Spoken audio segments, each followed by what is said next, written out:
এই চুল রং করার পর কি সত্যি চুল খারাপ হয়?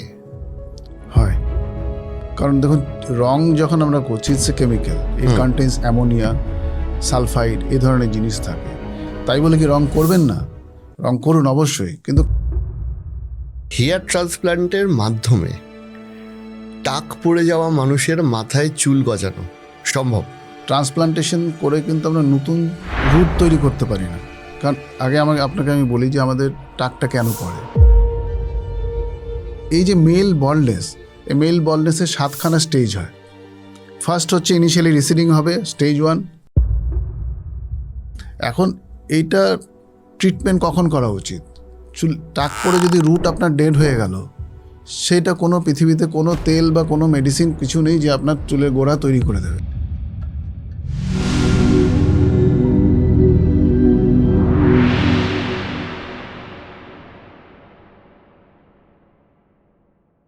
হেয়ারের যখন স্বাস্থ্য বা চুলের স্বাস্থ্য নিয়ে কথা হয়, তখন একটা বিষয় নিয়ে খুব কথা হয়, সেটা হচ্ছে যে চুলের রং। বহু লোকের এটা এক্সপিরিয়েন্স করেছে বা বহু লোক বলেছে যে চুল রং করার পর চুল খারাপ হয়ে গেছে। তো এই চুল রং করার পর কি সত্যি চুল খারাপ হয়?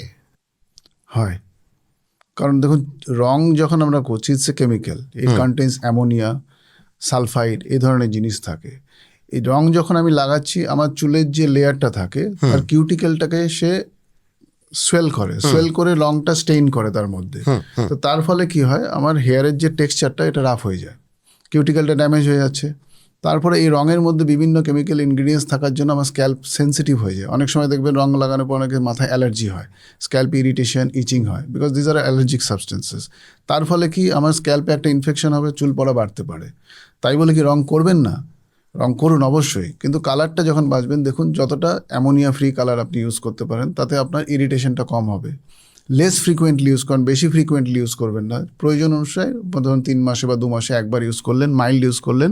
আর সুপারফিশিয়ালি হেয়ারে লাগালেন, not to the deep into the স্ক্যাল্পে যাতে রংটা টাচ না হয়, যতটা অ্যাভয়েড করা যায়। This is the only solution. Okay okay okay আমি ফাইনালি এবার আসছি, সেটা হচ্ছে হেয়ার ট্রান্সপ্ল্যান্ট। হেয়ার ট্রান্সপ্ল্যান্টের মাধ্যমে টাক পড়ে যাওয়া মানুষের মাথায় চুল গজানো সম্ভব? দেখুন ট্রান্সপ্লান্টেশন হচ্ছে একটা প্রসিজিওর। ট্রান্সপ্লান্টেশন করে কিন্তু আমরা নতুন রুট তৈরি করতে পারি না। ট্রান্সপ্লান্টেশনে কি করা হয়, মানে আমাদের স্ক্যাল্পে বিভিন্ন জোন আছে। কিছু জোন আছে, কারণ আগে আপনাকে আমি বলি যে আমাদের টাকটা কেন পড়ে। বেসিক্যালি কি হয়, মানে এটা একটা খুব গুরুত্বপূর্ণ প্রশ্ন যে মানুষের মাথায় টাক কেন পড়ে। তো টাক পড়ার প্রাইমারি কারণ হচ্ছে, টাকের যেটা মেইন জিনিস হচ্ছে সেটাকে বলা হয় মেল অ্যান্ড্রোজেনেটিক অ্যালোপেশিয়া বা female androgenetic alopecia. Male female androgenetic alopecia, androgenetic মানে এটা একটা হরমোনাল হেয়ার লস। আমাদের শরীরে কিছু হরমোনাল অ্যাক্টিভিটি হয় যার ফলে কিন্তু চুলের গোড়াটা এফেক্টেড হয়। আপনি যদি কাউকে চুল পড়া দেখেন বা কাউকে টাক হতে দেখেন, দেখবেন আইদার তার সামনের এই পোর্শনটা পেছন দিকে যাচ্ছে, নাহলে পেছনে একটা এই ক্রাউন এরিয়া থিনিং হয়েছে। আর যাদের পুরো এক্সটেন্সিভ বলনেস হয়, দেখবেন এই পুরো জায়গাটা উড়ে গেছে। সাইডে আর পেছনে কিন্তু চুল থাকে। এই জোনগুলো কিন্তু টাক পড়ে না। অনেক বয়স হলে এইজিং হিসেবে পড়ছে, সেটা আলাদা ব্যাপার, কিন্তু নর্মাল এইজে কিন্তু এটা পড়ে না। তো এর ফলে কী হয়, মানে আমাদের এই যে চুলের গোড়াগুলো এখানে থাকে, এই চুলের গোড়ার মধ্যে এক ধরনের একটা রিসেপ্টার্স থাকে। এই রিসেপ্টার্সগুলোকে বলা হয় অ্যান্ড্রোজেনেটিক রিসেপ্টার্স, মানে হরমোনকে রিসেপ্ট করে ম্যাগনেটের মতন। তো আমাদের শরীরে যখন আমরা অ্যাডাল্ট হওয়ার সময় আমাদের শরীরে মেল হরমোন টেস্টোস্টেরন, পুরুষদের ক্ষেত্রে এই হরমোনটা অ্যাক্টিভিটি বেড়ে যায়। এই হরমোন যখন ব্লাড সার্কুলেশনে ঘুরতে থাকে, যারা জেনেটিক্যালি প্রিডিসপোজড হয় তাদের কি হয়, এই হরমোন থেকে একটা বাই প্রোডাক্ট তৈরি হয় যেটার নাম হচ্ছে ডিএইচটি, ডাইহাইড্রোক্সি টেস্টোস্টেরন। এই ডিএইচটি হলো মেইন কালপ্রিট যে আপনার চুলের মানে বল্ডনেস করে। এই যখন ব্লাড সার্কুলেশনে ঘুরতে থাকে, আপনার স্ক্যাল্প রুট যখন সেন্সিটিভ হয়ে যাচ্ছে, তখন কি ডিএসটির সাথে এটা রুটটা বন্ডিং করে। ডিএসটি যখন রুটে বন্ডিং হয়, তার ফলে কি হয়, আস্তে আস্তে এর চুলের গোড়ায় ব্লাড সার্কুলেশন বন্ধ করতে থাকে, মানে ব্লাড ভেসেলসগুলো ন্যারো হয়ে যায়। তার ফলে কি হয়, চুলের নিউট্রিশন পায় না, চুল পড়তে শুরু করে। চুল প্রথমবারে যখন পড়লে সাথে সাথে টাক হয় না, প্রথমে আপনার চুলটা পড়বে হেলদি হেয়ারটা, এরপরে যখন নেক্সট চুলটা আসবে সেটা একটু পাতলা হবে, তারপরে আরও একটু পাতলা হবে, করে করে ফাইনালি গিয়ে ওই রুটটা ডেড হয়ে যায়। তো এখন এই যে মেল বল্ডনেস, এই মেল বল্ডনেসের 7খানা স্টেজ হয়। ফার্স্ট হচ্ছে ইনিশিয়ালি রিসিডিং হবে স্টেজ 1, তারপরে স্টেজ 2 আরেকটু পেছনে যাবে, স্টেজ 3 আরেকটু পেছনে যাবে, স্টেজ 4 হলে পেছনে একটা প্যাচ আসবে, এটা রিসিডিং হতে থাকবে, এই করে স্টেজ 7 যখন হবে পুরোটা বল্ড হয়ে যায়। তো এইটা হচ্ছে টাক পড়ার কারণ।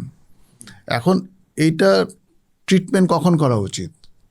টাক পড়ে যদি রুট আপনার ডেড হয়ে গেল, সেটা কোনো পৃথিবীতে কোনো তেল বা কোনো মেডিসিন কিছু নেই যে আপনার চুলের গোড়া তৈরি করে দেবে। এই রুটটা ডেট হতে কতদিন লাগে, মানে এটা দেখুন স্টেজের উপর ডিপেন্ড করছে। ধরুন স্টেজ 1 থেকে আপনি স্টেজ 2 গেলেন, তো ইনিশিয়ালি যে স্টেজ 1-এ যেই চুলগুলো গেছিলো সেগুলো স্মুথ হয়ে গেছে, দ্যাট ইজ গন। মানে আপনি যখনই, এই জন্য আমি বলছিলাম যে চুল পড়ার সাথে সাথে মানে আপনাকে দেখতে হবে আপনার চুলে ঘনত্ব কমছে কিনা। যদি ঘনত্ব কমছে তাহলে কিন্তু আপনাকে এটা ওয়ার্নিং সাইন দিচ্ছে say you are proceeding towards male androgenetic বা ফিমেল অ্যান্ড্রোজেনেটিক অ্যালোপেশিয়া, আপনি ইমিডিয়েট মেডিকেল অ্যাটেনশন নিন। তো এখন এই যে প্রবলেমটা হচ্ছে, এটাকে সারাতে হলে তো আমার ভেতর থেকে এটাকে সারাতে হবে, কারণ চুলের গোড়াটা তো ভেতরে খারাপ, আমি উপর থেকে তেল লাগালে কিন্তু হবে না। তো এইখানে we have to go for a holistic approach, যে ইন্টারনালি আমি আইডেন্টিফাই করবো কিসের জন্য এই জিনিসটা আপনার ট্রিগার্ড হলো, accordingly we have to treat it. Once treated, first তো আমরা এটাকে অ্যারেস্ট করতে পারবো, then we can help in regrowth. Now transplantation যেটা বলছিলাম আপনি, ট্রান্সপ্লান্টেশন কী করা হয়? ট্রান্সপ্লান্টেশনে আমরা কী করি, যেটা বলছিলাম যে আমার এই জোনটা হচ্ছে ফ্র্যাজাইল জোন, আর এই জোনটা হচ্ছে আমার পার্মানেন্ট জোন। মানে এই চুলের গোড়ায় কোনো রিসেপ্টার্স নেই, যার ফলে এরা কোনো হরমোনের দ্বারা এফেক্টেড হয় না, এজিংয়ের দ্বারা এফেক্টেড। আমার বয়স হলো চুলের গোড়া শেষ হয়ে গেলে দ্যাট ইজ ফাইন, বাট এই হরমোনের জন্য আর্লি হেয়ার লস হয় না। তো আমরা ট্রান্সপ্লান্টেশনে কী করি, শিফটিং করি। কী করি, এখান থেকে আপনার চুলের গোড়াটা নিলাম, এটাকে নিয়ে যেখানে আপনি বল্ড হয়েছে সেখানে ইমপ্ল্যান্ট করে দিলাম। তো ইমপ্ল্যান্ট করার পর এই চুলটা নর্মালি গ্রো করবে, হেলদি থাকবে। মানে এই অংশটার গ্রাফটগুলো হরমোনের দ্বারা এফেক্টেড হয় না। এবার আমি আপনাকে এখানেও জিজ্ঞাসা করছি যে এই যে এই অংশের গ্রাফটগুলো হরমোনের দ্বারা এফেক্টেড হয় না, এইটা কি শুধুমাত্র এই অংশে হয় না, নাকি এই অংশের গ্রাফটটা আমি মাথার যে কোনো অংশে দিলাম সেখানেই হবে না? সেখানেই হবে না, বিকজ এর মধ্যে ওই রিসেপ্টার্সটাই তো নেই। আচ্ছা, যার ফলে কি হচ্ছে, এটা যখন আমি ট্রান্সপ্লান্ট করে আপনাকে বসিয়ে দিচ্ছি, এই চুল আপনার গ্রো করবে, পারসিস্ট করবে, থাকবে, হেলদি থাকবে। অর্থাৎ ট্রান্সপ্লান্টেড হেয়ার উঠে যাওয়ার সম্ভাবনা কম। ওকে, এবার আমি আপনাকে বলছি যে তাহলে আপনি একটু হেয়ার ট্রান্সপ্লান্ট এবার ভালো করে বুঝিয়ে দিন। অর্থাৎ আমার নিজেরই একটা মানুষের চুলের গ্রাফট নিয়ে তারই মাথায় লাগানো হচ্ছে, আপনি একটু ডিটেলসে বোঝান হেয়ার ট্রান্সপ্লান্টে আপনারা কী করেন? তখন হেয়ার ট্রান্সপ্লান্টেশনের প্রসেসটা ফার্স্ট হলো, আগে আমাকে আইডেন্টিফাই করতে হবে যে সবার জন্য তো হেয়ার ট্রান্সপ্লান্ট প্রয়োজন নয়, ডিপেন্ড করছে কি সে কোন স্টেজে এসছে আমার কাছে। যত তাড়াতাড়ি আসবে তত তার ভালো রেজাল্ট হবে।